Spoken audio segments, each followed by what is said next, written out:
Clara was in the kitchen, each step echoing on the cold tiles, breaking the imposing silence of the house. The dim afternoon light filtered through the curtains, casting soft shadows on the furniture, but the atmosphere was heavy, thick, as if even the air refused to circulate freely. She bustled around her suitcases, closing them one by one with almost military precision, each movement calculated, each gesture frozen in a routine that she had repeated 1,000 times, but which had never seemed so foreign. Her fingers trembled slightly as she grabbed the clothes, folding them and putting them away, as if the simple action of packing could help make away what was breaking around her. Every item of clothing, every object seemed heavier than it actually was, as if they carried all the memories of a shared life, a life that she had believed to be solid, unalterable. But the truth had imposed itself on her brutally, mercilessly, like a clap of thunder on a clear day. A simple message on his phone: "I made a mistake. I love you, but I fell in love with someone else." The words, like a slap, still echoed in his mind, hammering into his conscience. She hadn't cried. Not yet. The tears refused her, like an invisible wall, but they were there, ready to explode. They burned in his throat, but anger, indignation held them back, stifled them. Every thought that crossed her mind burned her from the inside. How could she not have seen anything? How could she trust him, believe in this relationship which, to her, seemed so indestructible? She had always been strong, ready to bear the trials of life with dignity, to hide her sorrows behind a smile, to be the backbone of their relationship, of their family. But this betrayal, it was something unprecedented. Something she hadn't expected, something she could never have imagined. That had been enough. It was enough to destroy everything. Betrayal, this insidious poison, was now everywhere. In the air she breathed, in the heat of the sun, in the irregular beat of her heart. He didn't understand, she was sure of it. He, who had always believed that her love for him was unshakable, that nothing could ever shake this foundation they had built together. He thought that a few words would be enough to erase the invisible fissure that had opened between them. He believed that "I love you" could pick up the pieces of a broken love. But he was seriously mistaken. She knew it now. He had believed that he could start from scratch, that he could play with his feelings, manipulate his emotions as he saw fit. But she was no longer this naive Clara full of dreams. She was someone different now, a woman who understood the pain of betrayal, who knew that words were but shadows compared to reality. The ringing of the phone startled her. A disturbing noise in this heavy and suspended silence. She hesitated for a moment, the phone in her hands, and stared at it, as if that would stop it from vibrating. She knew who it was. Her husband, Julian. The same man who had promised her loyalty, the same man who had left her for someone else, as easily as one throws away a worthless object. But she wasn't ready to talk to him, to hear him beg, to listen to him tell her that everything was going to change. No, she didn't want his promises. She knew those words no longer held any value. She had spent years listening to him repeat that he would change, that he would do better, that he would be more careful. But each time, he only disappointed his expectations. She was tired of his promises, tired of his lies. It was no longer a question of reconciliation, nor of forgiveness. She was tired of the silent war that had taken place between them, of the constant struggle to maintain a facade, to protect an image of a happy couple that they no longer were. The phone went silent after a few seconds, giving way to deafening silence. Clara forced herself not to give in to the temptation to call him back, not to give in to the hope that, despite everything, still persisted within her. She stood up and closed the suitcase with a sharp gesture, but this time, a weight was added to the suitcase she had just packed. This weight wasn't physical, but it was slowly creeping into his heart. The little voice that persisted in her head, the one that whispered that maybe, just maybe, she could still give him a chance, give him one last word, one last chance to fix everything. But no. She knew, deep down, that it was over. The horizon she had imagined with him had collapsed. She had already taken too long to see the signs, too long to turn a blind eye to reality. The world around her, the world they had built together, now seemed as broken as the trust she had placed in it. She never wanted things to end like this. It wasn't in his plans. She had fought for this love, for their family, for their future. She had invested every fiber of her being in this relationship, every moment of her time. She believed in them. She believed that they could overcome even the most difficult trials. But he hadn't seen it. He hadn't seen that he was losing her little by little, that he was destroying what united them, because of each other. This other woman. This thought gnawed at her. It devoured her from the inside, imbued her soul with resentment. How could he betray her like this, so easily? How could he choose another, when they had shared everything? She closed her eyes for a moment, trying to release the rage that was boiling inside her. But the pain remained there, persistent. This betrayal was her burden to bear now, and she would have no choice but to do it alone. The front door opened with a dull thud that, for a moment, seemed to stop time. Clara froze, her heart pounding against her chest, but she didn't turn around. She didn't need it. She knew. She knew it was him. It was always him. He was there in the doorway, like a shadow, his body hesitating between uncertainty and hope. He was probably waiting for her to make a move, to give him one last chance, a sign from her, an opportunity to repair what was irreparable. But Clara didn't move. She remained motionless, like a rock, frozen in her decision, her mind firmer than ever. Clara, you can do this. Julian's voice resonated in the air, weak, trembling. It was no longer the reassuring voice she had known, the voice that promised her wonders, the voice that lulled her into dreams of a happy future. No, it was a damaged voice, broken by guilt and uncertainty. She could hear the anguish in his words, but somewhere deep in his voice there was also a glimmer of revolt, a hint of defiance, as if he expected her to let him get away with it again. Clara felt her breathing slow, each breath a way to keep herself alive, to not succumb to the temptation to respond to him with words full of pain and love. She stared at the suitcase still open on the table, a silent symbol of her impending departure. There was nothing he could say that would repair what he had destroyed. She turned towards him slowly, taking her time, as if each movement brought her a little closer to the end of a chapter she had never imagined writing. Her eyes met his, searching for what she wanted to see there. A spark of remorse, of shame, something that could prove he understood. But no. There was nothing.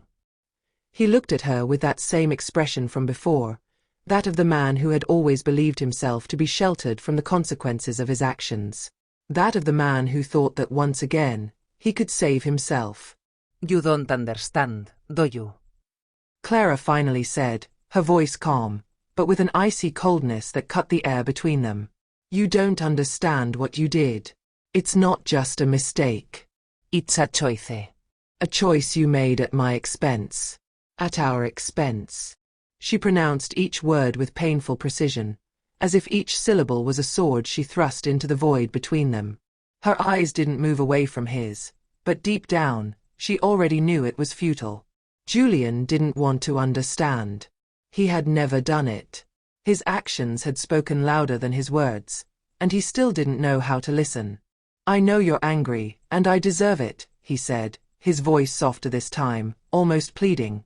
But Clara was no longer sensitive to this voice. She was no longer sensitive to his attempts at recovery, to his false remorse. She knew it was a mask, a facade he presented to her so as not to lose everything he had, his comfortable life, their home, their routine. He didn't want to lose her. But she, Clara, was no longer the one he had married. She had changed. The weight of accumulated betrayals had transformed her. His dreams of family, of simple happiness, had dissipated like mist in the morning, giving way to a cold clarity that he could not understand. But Clara, please, let me explain everything, he insisted, his face hollowing with pain, as if he still thought he could redeem himself, as if, somehow, he could turn things around.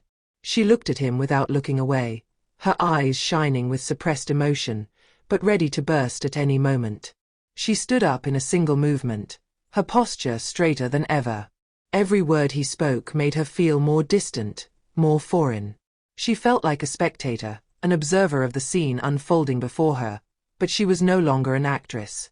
She was no longer this woman ready to forgive everything, ready to compromise. He had pushed too far. It was not a simple infidelity. It was the end of a dream that she had nourished with him. "There is nothing to explain, Julian," she replied in a firm voice, without the slightest hesitation. Her eyes still shone, but this time, it was with a pain she refused to admit. "There is no forgiveness, no reconciliation possible. Because deep down, it's not just her that you betrayed. It's us. You and me. Us." The words came out with such intensity that she felt her heart tighten. It made no difference whether he regretted it or not. It was too late for regrets. It was too late to go back. They were already at the end of the road, and there was no turning back. Julian tried to approach, but with every step he took, she took a step back, firmly, as if distance was the only thing that still allowed her to breathe. He had no right to go near her, not after everything he had done. "Clara, you can't do this. I love you," he said, his voice breaking into a choked, almost desperate breath. Clara stared at him, unblinking, but her heart sank, each beat heavy and painful. She wanted to hate him, to make him feel all the pain he had inflicted on her, to pay him back for every drop of tears she had shed. She wished she could release all the anger she had accumulated inside her. But deep down, she knew that true liberation would not come from hatred. Hate was a burden, a poison she could no longer afford to drink. She didn't hate him. No. She hated herself. For having believed in him, for having ignored the signs, for having turned a blind eye to the little betrayals he had sown in their life together, thinking that love would be enough to repair everything. She blamed herself, terribly. Every false smile, every excuse he had given her, every moment where she had chosen to ignore him out of love or naivety, now weighed on her soul like a lead weight. She felt stupid, as if she had allowed herself to be trapped in a trap of her own making. "I'm sorry, Julian." "But it's over." The words were simple, clear, but they resonated like thunder in the room. It wasn't a decision she just made on a whim, nor was it an impulsive act of anger. No, it was a choice. A painful choice, but a choice she had to make for herself. She could no longer live in denial, nor allow herself to be a shadow of who she had been. She knew it deep down. Love was no longer enough. It was never about love, but about respect, trust, and dignity. And these things he had destroyed. She slowly turned on her heel, each movement heavier than the last, as if the weight of this decision enveloped her entirely. She moved away from him, from his trembling voice, from his supplications which resonated like distant echoes. There was no more room for him in her life. No more room for her lies, her broken promises, for this version of herself that she had let dissolve in the hope of a reconciliation that would never come. "Clara, please, don't leave me." Julian held out his hand, but she ignored him. She knew that he no longer held her with words, but with his expectations, with his vision of a couple that no longer existed. He held her back with his late regrets, his illusions of control over a situation he had irreparably broken. She reached the door, the last obstacle before her freedom, and grabbed it firmly. As she turned the handle, she felt her skin burn with the effort she made not to turn around, not to give in to the temptation to let himself be comforted by his words. Schinoit. If she turned around, if she listened to him again, it would all be in vain. He would once again be in her head, in her heart, and this break she had just made would be called into question. She didn't want it. She couldn't go back. He tried once again to grab her arm, but with new precision, Clara freed herself with a quick gesture.